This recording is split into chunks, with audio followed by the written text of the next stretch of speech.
So as you might have seen, CNN recently held a town hall exclusively for Kamala Harris in the state of Iowa, which is something I doubt they'll be doing for every other candidate.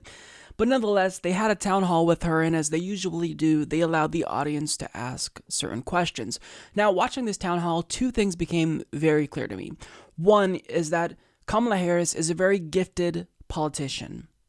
She's a charismatic speaker, and she knows what she has to say and do in order to not piss off a lot of people, especially the progressive left. But with that being said, another thing I learned about her is that even if she is a gifted politician and she's more politically astute than someone like Hillary Clinton or Joe Biden, she still hasn't perfected the politician's artful dodge. Because when she's dodging something and she gets uncomfortable and she doesn't want to answer a particular question, you see it on her face. And it doesn't go very well for her. So, for example, she was asked a very simple, straightforward question about multi-billionaires. Is it morally defensible to have a system where multi-billionaires exist? And as you will see, she answered the question by saying nothing to address the crux of the issue that she was asked about. My question for you tonight is simple. In a society where nearly 1 in 5 children live in poverty, is the existence of multi-billionaires morally defensible? Well, let's just say this. We have had policies in this country, at least in the last 2 decades, that have disproportionately benefited the top 1% to the exclusion of working families. We have a situation in our country right now where just recently this administration passed a tax bill that benefits big corporations in the top 1% to the exclusion of supporting working families. And that is unconscionable. And you are exactly right. We have babies in America today that are on the verge of starving. We have families that cannot pay their bills. In fact, one of my proposals is that we address this inequity around what has been termed what would be one of the most significant tax cuts for middle-class families in generations. And it is what I propose. I call it the LIFT Act. But what we would do is for families who are making less than $100,000 a year, they would receive a $6,000 tax credit that they could receive $500 a month. Understanding that we have so many families in America right now that are a $500 emergency away from complete financial catastrophe. Now, she continues on there for another minute or so without actually answering his original question, which, let me remind you, was whether or not it was morally defensible to have multi-billionaires while people are in poverty. And she gave a response that you'd expect from a politician. It's time for them to pay their fair share, but she didn't address the crux of the question. It was a dodge, and it was a pretty blatant dodge. Now, another question she chose to dodge, which she shouldn't have dodged, she really needed to give us an explanation for her reasoning here, or her record here, rather, was a question that she got about her record as a prosecutor. And she dodged it and gave a really disingenuous answer. Take a look. You position yourself as aligned with the progressive movement to make criminal justice less punitive and racist, yet your record as a prosecutor shows that you embrace the tough on crime mentality. You've defended California's death penalty, and as California's Attorney General, your office opposed the release of nonviolent prisoners and violated the constitutional rights of various drug defendants. How do you reconcile your contradictory past with what you claim to support today? I've been consistent my whole career. My career has been based on an understanding, one, that as a prosecutor, my duty was to seek and make sure that the most vulnerable and voiceless among us are protected. And that is why I have personally prosecuted violent crime that includes rape, child molestation, and homicide. And I have also worked my entire career to reform the criminal justice system, understanding, to your point, that it is deeply flawed and in need of repair, which is why, as Attorney General, for example, I led the Department of Justice, which is the largest state Department of Justice in any state, in California, and implemented the first of its kind in the nation implicit bias and procedural justice training for police officers. It is why I created the first in the nation for any Department of Justice an open data initiative that we named Open Justice, for the first time making transparent and showing the public statistics around deaths in custody, arrest rates by race, and making that information available to the public. Now that was the most shameless dodge, I think, of this entire town hall.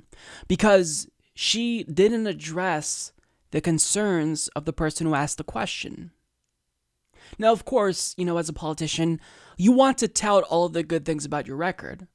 That's just human nature, right? You want to talk about the good things that you've accomplished, but you're not addressing the real issue here, the real criticisms that the left have, the legitimate criticisms, mind you, of your record as a prosecutor. Now, you can talk about all of the wonderful things that you've done. Nobody's saying that, you didn't do anything good. We're not trying to take those accomplishments away from you, but, you did things that are indefensible. You defended wrongful convictions. You defended the use of prison slave labor. You were against a transgender inmate having gender confirmation surgery. These are things that aren't going to go away that you need to address, but instead she decided to dodge the question. Now, credit where it's due, Jake Tapper actually followed up and asked her to really give a more meaningful response, and it was clear that she quickly tried to change the subject because she didn't want to talk about her record as a prosecutor. And Riley's question is, I'm sure you've been hearing this too, this is a criticism we're hearing of you from the left as you entered the fray. And they talk about things that you did as Attorney General or as prosecutor or as a district attorney in San Francisco. Let me just ask you about one of them, which is when you were Attorney General, you opposed a legislation that would have required your office to investigate fatal shootings involving police officers. Why did you oppose that bill? So I did not oppose the bill. I had a process when I was Attorney General of not weighing in on bills and initiatives because as Attorney General I had a responsibility for writing the title and summary. So I did not weigh in. But behind the scenes, I'm going to tell you, I compare my record to any prosecutor, any elected prosecutor in this country in terms of the work that I have done to reform the criminal justice system. I am a daughter of parents who met when they were active in the civil rights movement. Nobody had to teach me about the disparities in the criminal justice system. I was born knowing what they are. That right there is exactly why people don't trust politicians. It's infuriating because when we ask you for an answer twice, they try to change the subject, change the conversation, and start talking about something else. No, we asked you about this. Give us an answer about this. But she didn't do it. So that was a really poor moment for her, but I don't want to give you the impression that her entire performance was bad, because I think just, by and large, stepping back and looking at this town hall as a whole, it was okay, right? She didn't do bad per se, but she didn't necessarily perform amazingly. In fact, there were some answers that I think she gave a really perfectly reasonable and progressive response to. For example, when the question of Medicare for All came up, I think she had a great answer. What is your solution to ensure that people have access to quality health care at an affordable price? And does that solution involve cutting insurance companies as we know them out of the equation? I believe the solution, and I'm actually feel very strongly about this, is that we need to have Medicare for all. That's just the bottom line. To live in a civil society, to be true to the ideals and the spirit of who we say we are as a country, we have to appreciate and understand that access to health care it should not be thought of as a privilege. It should be understood to be a right.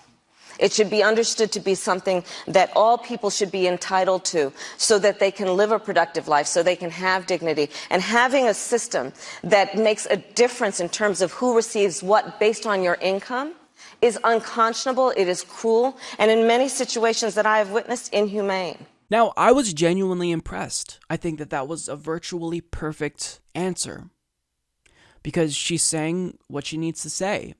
You're not going to make it through a Democratic Party primary if you don't back Medicare for All unequivocally, and she right there committed to supporting Medicare for All.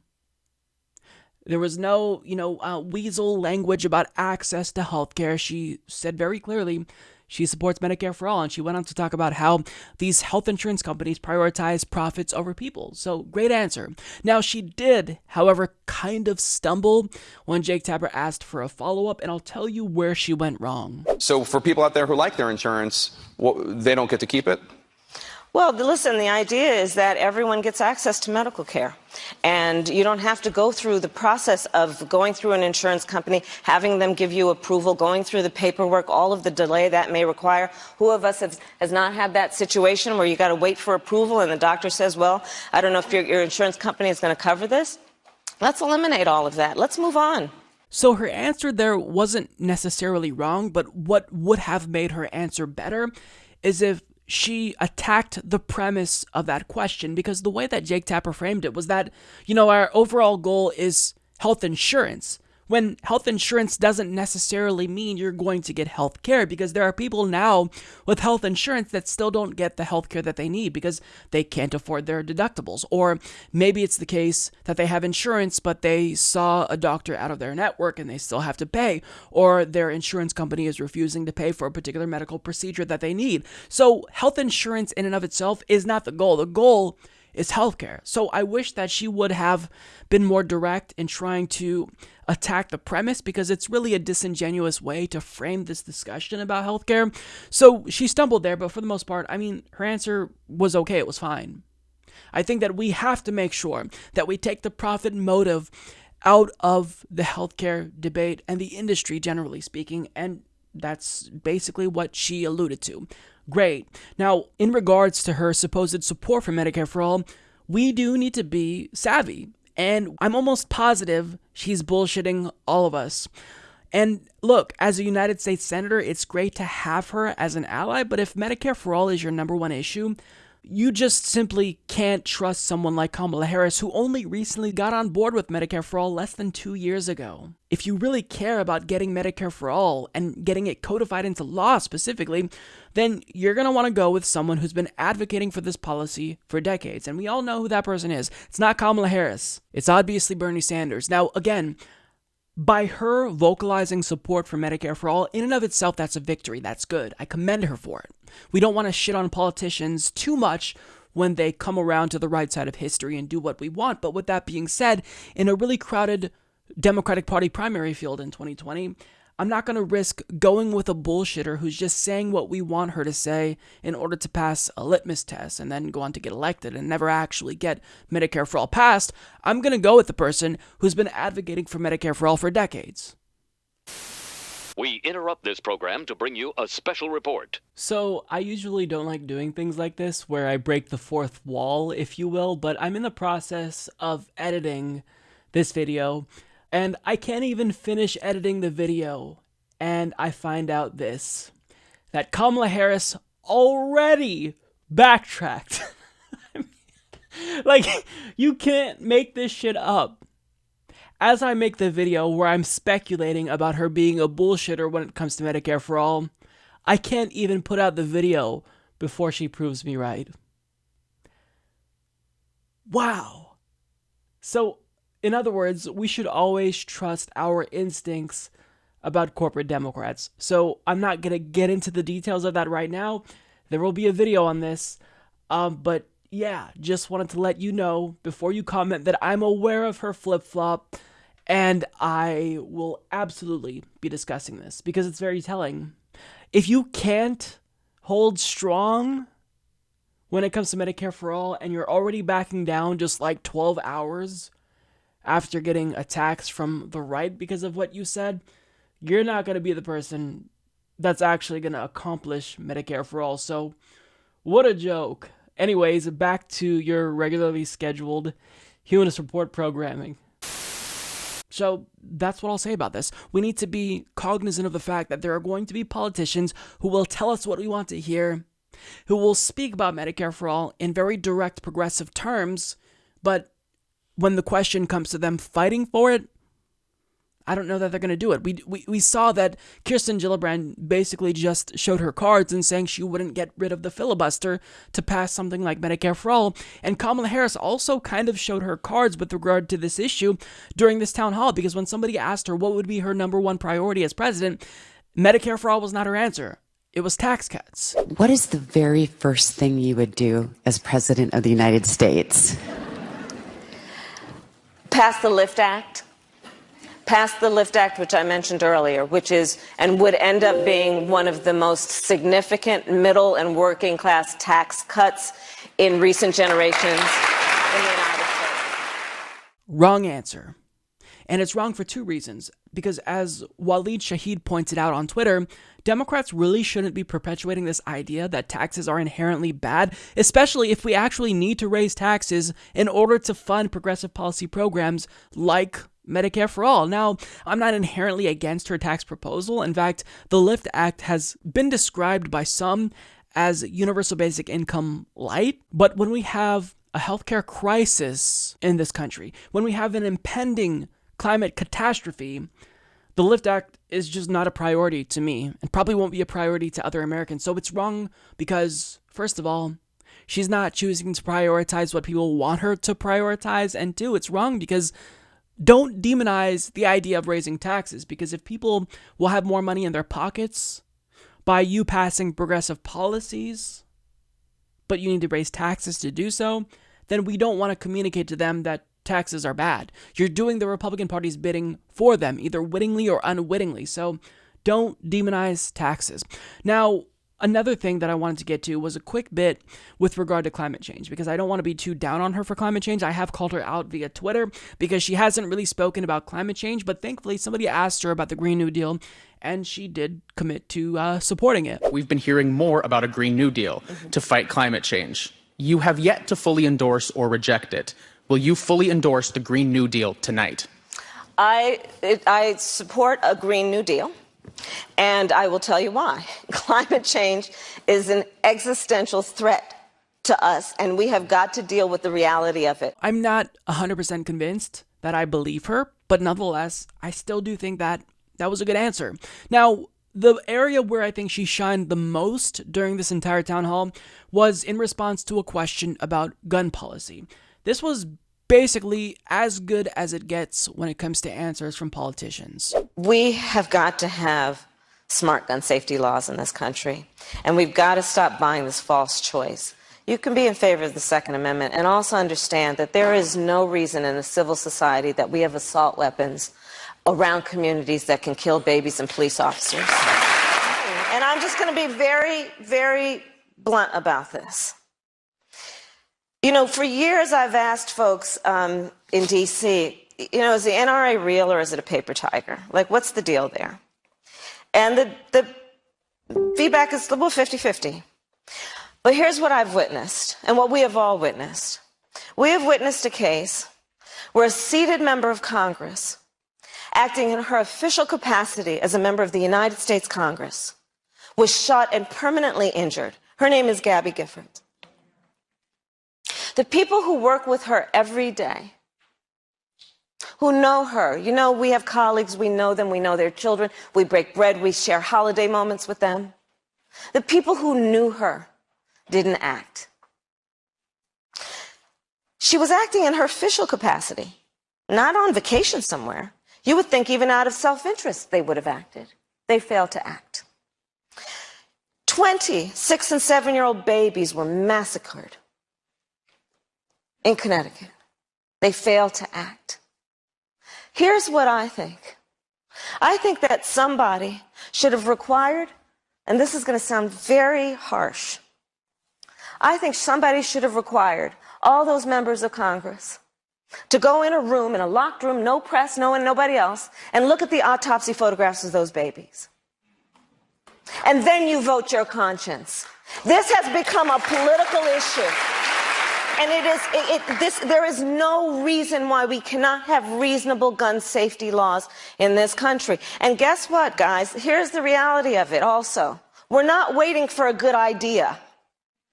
We have the good ideas, an assault weapons ban, background checks, right? We're not waiting for a tragedy. We have seen the worst human tragedies we can imagine. So what's missing? What's missing is people in the United States Congress to have the courage to act the right way.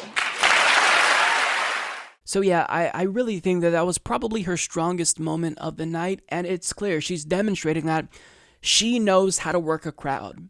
She knows what to say to get applause, and she knows how to get people to support her.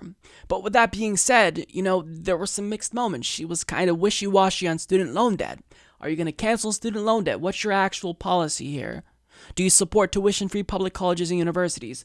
You know, she didn't give a satisfactory answer when a student asked her about that. And, just by and large, I think that you can summarize this town hall concisely by looking at a tweet from Kyle Kulinski of Secular Talk. He says, my conclusion on the Harris town hall, her best moment was the flat answer on Medicare for all. There was no hedging or caveats. The rest of it was pretty milquetoast and vague, very Bill Clinton-esque or Obama-esque. She's a politically talented centrist at a time we need a radical. Exactly. Now, a lot of people, just normal Americans, know that we need someone who isn't going to be another incrementalist. But I don't know that they're going to be as savvy as people who are everyday political observers like you and I, who tune in and watch the news and read up on these politicians every single day, because she's really good at marketing herself as someone who is progressive. And the average person might not be privy to the fact that she has a horrible record as a prosecutor, or that she only recently endorsed the idea of Medicare for all, because people are just getting familiar with her now. But in spite of that, she's good at marketing herself as a progressive and may be able to pass as a progressive with the general public. And we all know this because according to ratings for this town hall, it was one of the most watched town halls ever. So make no mistake about it. Don't doubt what Kamala Harris will be able to accomplish in this Democratic Party primary. I think that we're seeing signs that she could very well be one of the last people standing. And if you truly want to make sure that a true progressive, a trustworthy progressive like Bernie Sanders gets elected, then you need to make sure that you go the extra mile and campaign for him, phone bang for him, canvass for him, do what you can, because there is ground support for Kamala Harris, whether you want to admit it or not. And if you want Bernie, a true progressive, to get elected, then make sure that you don't sit this election out and you actually take action to support that candidate. Because Kamala Harris is no Hillary Clinton. She's more politically savvy, she's more politically astute, and I think she's able to convince people that she is progressive. But in actuality, I think that we all know what to expect in the event she's elected. Another centrist, another Bill Clinton or Obama-esque politician, as Kyle Kulinski states, that's going to do a couple of good things as president, but not address the crises, the many crises that we face as Americans. So, it was a town hall that was just okay. Girly Mike Fettuccine needs your support on Patreon. What a loser. Visit patreon.com/Humanist Report to support the low ratings Humanist Report. Sad. My views are much higher.